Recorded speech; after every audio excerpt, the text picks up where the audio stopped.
বিভিন্ন দেশের শিশু শিক্ষা প্রতিষ্ঠানগুলোর পাঠদান পদ্ধতি গবেষণার আলোকে কোমলমতি শিশুদের উপযোগী সহজ সরল সিলেবাসে পরিচালনা করছে মাদ্রাসাতুল মদিনা।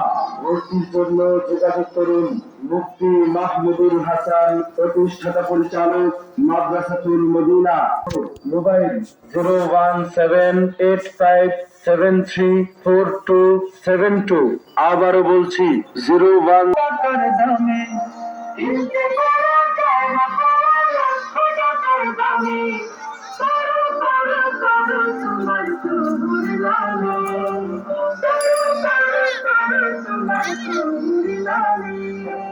বিসমিল্লাহির রহমানির রহিম। সম্মানিত এলাকাবাসী, আসসালামু আলাইকুম। মাদ্রাসা